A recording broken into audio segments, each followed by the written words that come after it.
प्यारे बच्चों, आज का हमारा टॉपिक है लॉ ऑफ डेफिनिट प्रोपोर्शंस।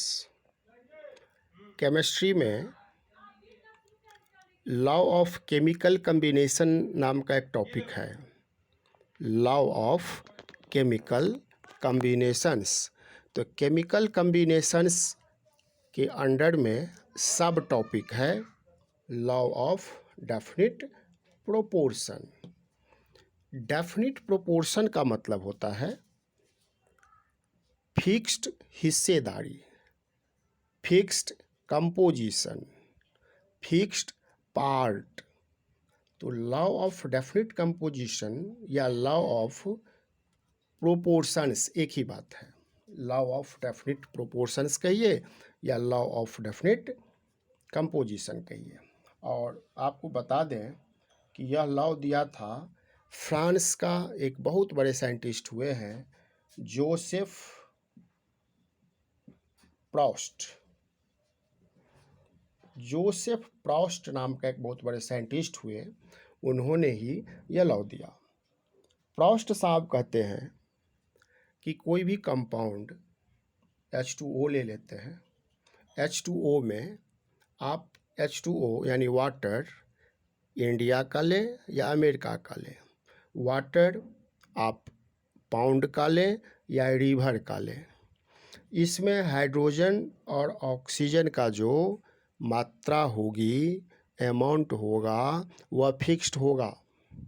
यहाँ पर देखिए तो हाइड्रोजन का एटॉमिक मास होता है 1, 2 से मल्टीप्लाई कर देंगे तो 2U हो गया। और ऑक्सीजन का एटॉमिक मास होता है 16, ये 16U हो गया। 2 इसका 2 पार्ट होगा तो इसका 16 पार्ट होगा। इसको हम लिख देंगे 1, ये आधा कर दिए तो इसका लिख दिया 8। यानी वाटर जो बना है 1:8 के रेशियो में बना है। हाइड्रोजन का हिस्सा 1 होगा तो ऑक्सीजन का हिस्सा 8 होगा। यदि आपके पास 9 ग्राम वाटर है तो 9 ग्राम में 1 ग्राम ऑक्सीजन होगा और 1 ग्राम हाइड्रोजन होगा और 8 ग्राम ऑक्सीजन होगा।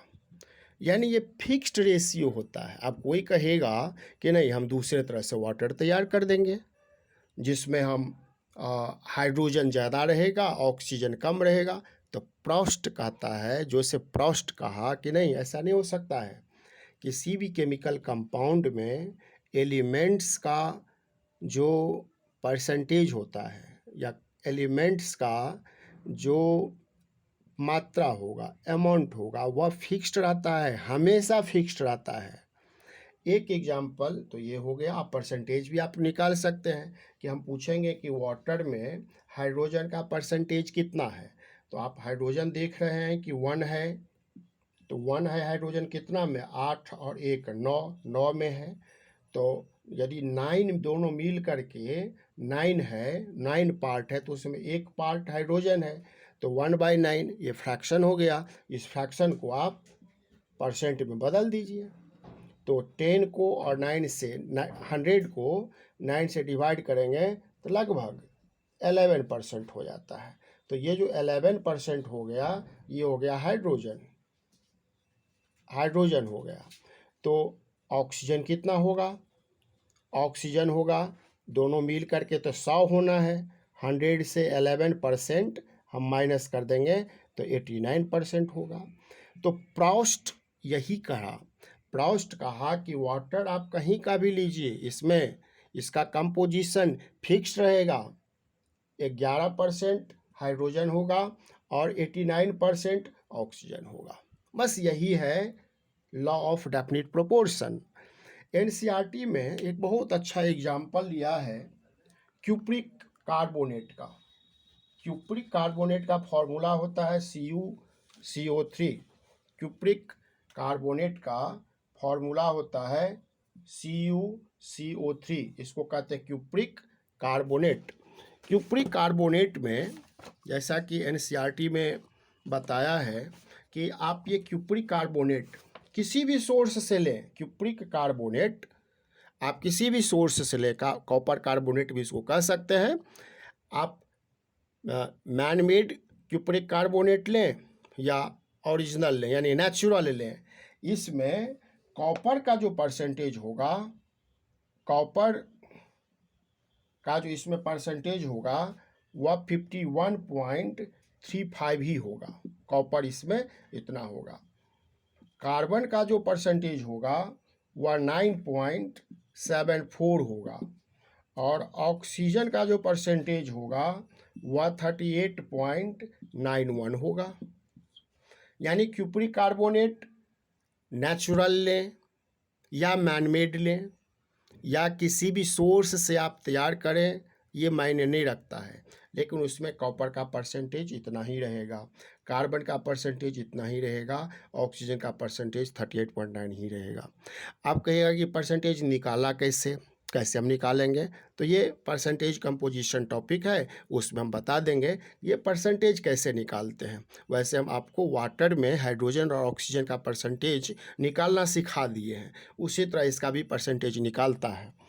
तो अब एग्जाम्पल को जब हम सीख लिए तो एग्जाम्पल के आधार पर अब हम लोग डेफिनीशन बनाना चाहेंगे। डेफिनीशन ये बनाएंगे कि यह एक कंपाउंड है और इस कंपाउंड में कॉपर का, कार्बन का, ऑक्सीजन का जो अमाउंट होगा, जो हिस्सेदारी होगी, वो हमेशा फिक्स्ड रहेगा, उसको कोई चेंज नहीं कर सकता। तो इसके आधार पर हम एक डेफिनीशन तैयार करेंगे। डेफिनीशन एक इजी लैंग्वेज में आपको हम लिख रहे हैं, इस डेफिनेशन को याद कर सकते हैं। In a chemical compound, in a chemical compound, यानी हम कंपाउंड का बात कर रहे हैं। इन अ केमिकल कंपाउंड, हम सिर्फ कंपाउंड का बात कर रहे हैं। The elements are always present, always present in definite proportions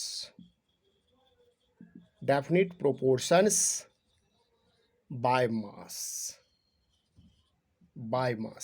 in a chemical compound. इसका मतलब है सिर्फ हम कंपाउंड के बारे में बोल रहे हैं। क्या कंपाउंड में होता है?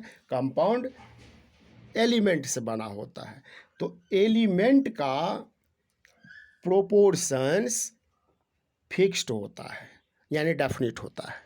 तो इन अ केमिकल कंपाउंड या सिंपली कंपाउंड भी कह सकते हैं या यहाँ सब्सटेंस भी कह सकते हैं। The elements are always present in fixed proportions by mass. आप कहें कि बाय मास क्यों? तो बाय मास इसलिए क्योंकि हम मास की बात कर रहे हैं। जब हम वाटर की बात किए तो हम ये कहें कि यदि वाटर का 1 ग्राम रहेगा तो ऑक्सीजन का 8 ग्राम रहेगा। हम मास का बात कर रहे हैं, वॉल्यूम का बात नहीं कर रहे हैं, मास का बात कर रहे हैं। वॉल्यूम, क्योंकि वॉल्यूम मान लीजिए कि 8 ग्राम, छोड़िए वॉल्यूम का वो गैलूसैक में वो उसका क्लियर हो जाएगा।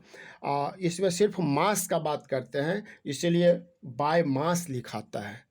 मैं उम्मीद करता हूँ कि लॉ ऑफ डेफिनिट प्रोपोर्शंस बहुत आसान है। डेफिनिट प्रोपोर्शंस का मतलब ही होता है कि एक कंपाउंड में जितने भी एलिमेंट्स हैं उसका परसेंटेज फिक्स्ड रहता है, उसका प्रोपोर्शन फिक्स्ड रहता है। बस यही है law of definite proportion given by Proust. Thank you.